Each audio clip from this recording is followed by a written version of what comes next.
welcome to Hitchhiking Stars YouTube channel. And what is the cosmic weather for this New Year's Eve? What's in the transition between 22 to 23, astrologically speaking? How can we use this? What's the best for us to be doing, and how can we use this energy? So as per, we're going to be talking about today, Friday the 30th, until next week's Friday, which happens to be a full moon. So there's a lot going on this week. Is a very busy astrological week, which reflects potential for us being quite busy as well and doing things. Now, remember, I do love to see astrology in this sort of breathing in, breathing out dynamic. And whenever there is a new moon, or, you know, that sort of part of the lunar cycle is great for us to rest, to take a step back, analyze and have a look at what we're doing and how we're doing, and reconvene basically, and decide what sort of direction our plans are going to go, are going to take, basically. So now we're on the other side of the cycle. We're heading towards full moon. So it's when we can really accomplish a lot. We can do many things. We can become more visible as well.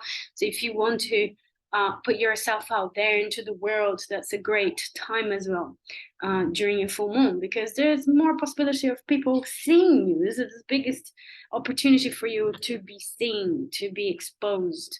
It's also exposing untruth as well, or exposing criminals and things like that. There's also that possibility when we're heading towards the full moon.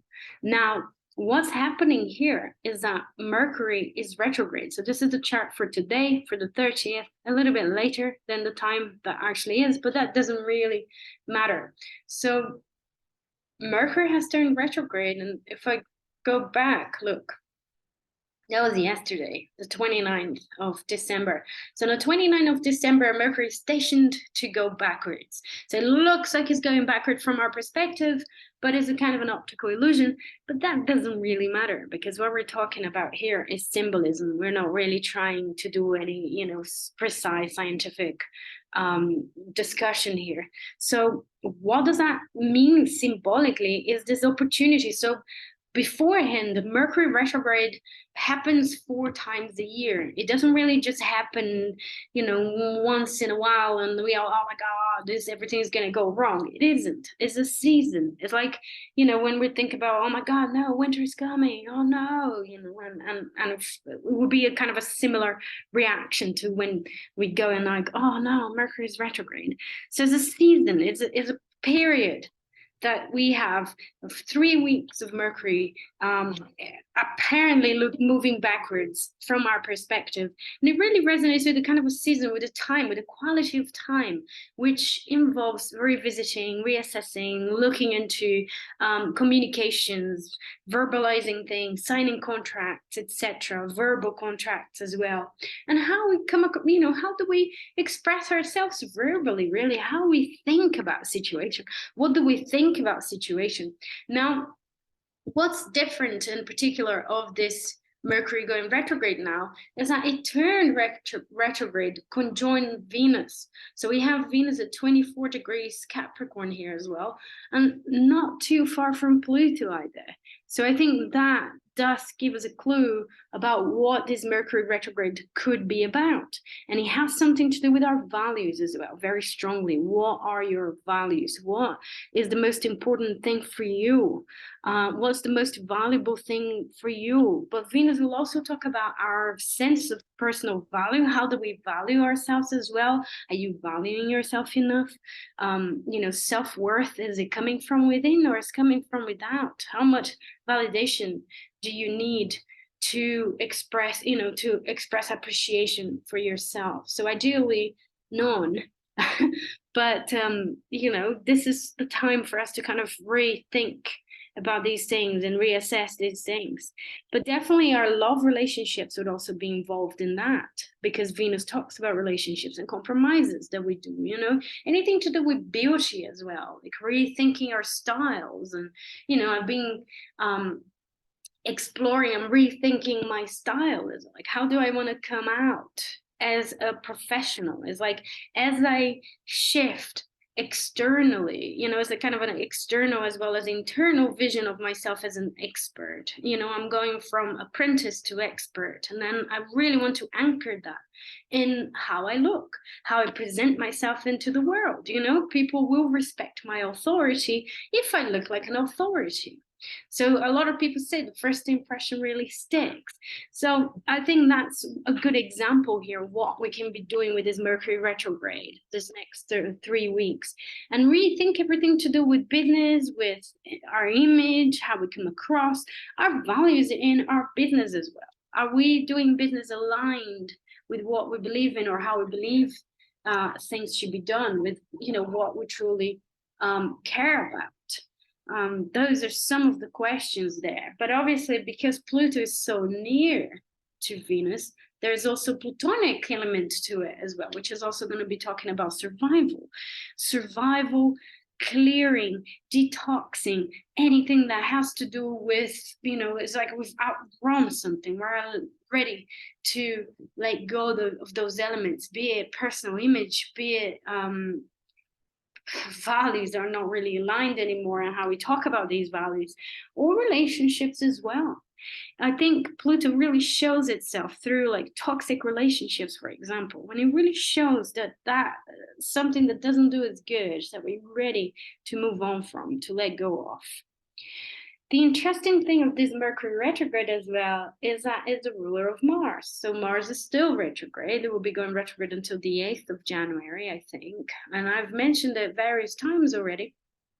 And it does, represent how we do things, how we take action. So by mid-January, Mars will be moving direct again, and we'll be able to make up our minds and take action on all of these thoughts that we're having, aided by that Mercury retrograde of now as well. So think it's like for the next 3 weeks there. Mercury will turn direct. Just so you have an idea, Mercury will turn direct in January. So the 17th or 18th of January, that's when Mercury will be going direct again. So we have this time to really tie the knots and come with a plan.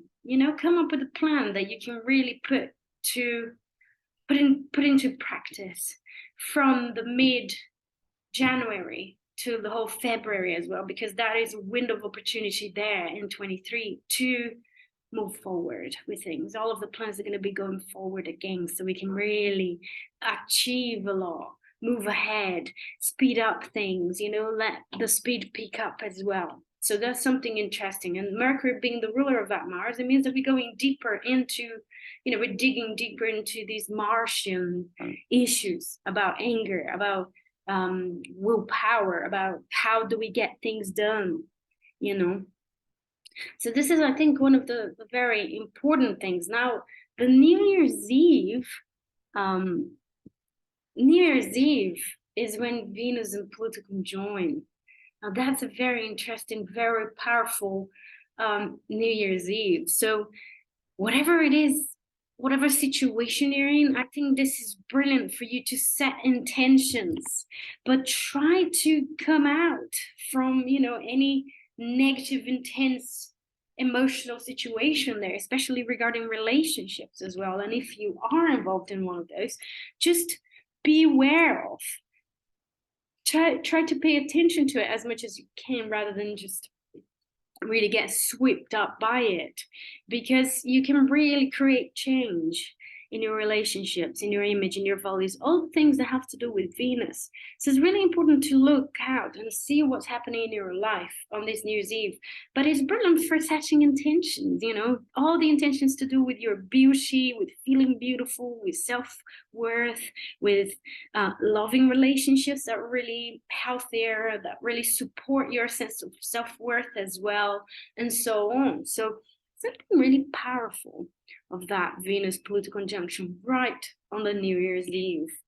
And then January 1st, we've got Moon kind of conjoin Uranus and coming to trine that Venus-Pluto as well, which I think is a nice sort of removal of obstacles when it comes to the practicalities of life. But that might be a tendency to want to separate, you know, that's the moon, Uranus, take some space. And we also have Mars going to the degree where it's going to turn direct, because Mars will turn direct at 8 degrees Gemini. So it'll be at 8 degrees Gemini for a little bit there. And if you have anything at 8 degrees Gemini around those degrees of mutable signs as well, it will be strongly activating your chart, maybe with irritation, maybe with a call for action, maybe with something, you know, pay attention to what's going on around you. It's very interesting for us to pay attention so we can really constructively use that energy, so we can really respond to these energies rather than just get swept, you know. I love to use this example of like astrology being like the surfing board, you know, and we see those huge waves and they're happening. We can't stop the waves, we can't stop the planets transition, we can't stop certain things, but we can grab our surfing boards and surf it, yeah, not be drowned, not lose ourselves in it too much. Let me see if I've got anything that I wanted to say as well about this. The 3rd of January, we're going to have Moon conjoined Mars. I think this could be an interesting follow-up of events. So from the 31st, when we have that Venus-Pluto conjunction, the Moon going over Uranus and then going over Mars, there's something interesting there to pay attention, because there might be the, you know, the imbalances in our relationships becomes more enhanced somehow, and we really notice that, you know, and with the Moon and Mars there, we kind of get vocal about it, or want to become vocal about it, or someone gets vocal about it with us as well. But really pay attention to this fine balance between togetherness and aloneness. Yeah, are you spending too much time with somebody, or not? You know, you're focusing too much on your own self. You know, those are some of the interesting questions. Now, I also noticed that on the 3rd of January is when Venus moves to Aquarius as well. Aquarius, the sign of space, the sign of friendship, of detachment as well. So again, there's a kind of a reinforcement of this need for space there. So from that intensity of the 31st of December to the 3rd of January being like, right, let's take a breather, let's take some space, let's, you know, let's think about it, let's talk about what's happened, you know, let's reassess what's happened with that Mercury retrograde as well. So this is and obviously this is all on the build up to that full moon. So here we are, Friday the 6th of January, and that's the first full moon of the year. Is a full moon at 16 degrees Cancer, and it will be at a nice aspect to Uranus. So Sun will be trine to Uranus, the moon will be a sextile to Uranus, and I think is reinforcing, you know, I think Cancer and Capricorn talks a lot about security issues. So our issues of security will be highlighted, but with a sense of individuality there with Uranus, with the sense of we got to be able to do it on our own. We got to be able to be inventive with our situation, whatever situation is happening.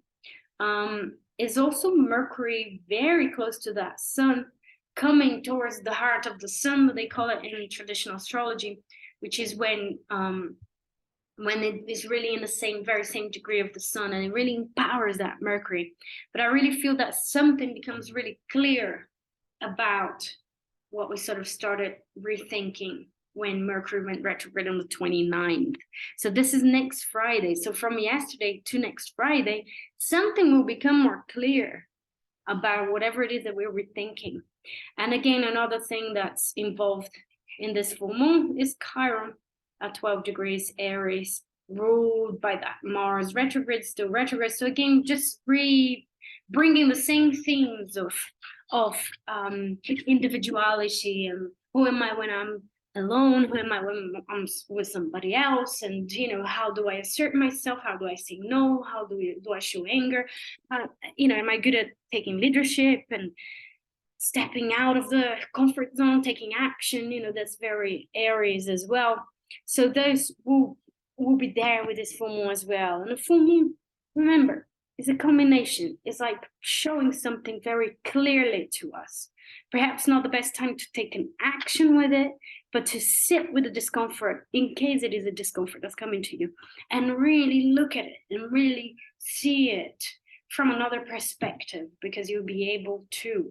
And then once Mercury moves forward, once Mars moves forward, you can come out of your shell and communicate what you saw to your loved ones, to your job, to the people, etc., etc. So what are your plans for the new years? Are you going to be alone? Are you going to be with somebody? You know, how are you going to be enjoying that Venus Pluto? It could be a lot of passionate times as well, etc. Just, you know, be wary. Don't beware. Don't overdo anything. Don't, you know, exaggerate, you know, obsessively, which could be a Venus Pluto matter. Look after yourself. Have a wonderful transition between 22 and 23. I'm wishing you all the best. And please leave a comment down there. Tell me, what are you going to be doing for this New Year's? Where is 27 degrees Capricorn in your chart? Or 27 degrees of the cardinal signs, Aries, Libra, Cancer, and Capricorn as well, because that's definitely going to be tied to your chart. So that's it, folks. I'll be seeing you next week with the full moon. And I'm wishing you a wonderful transition. Bye.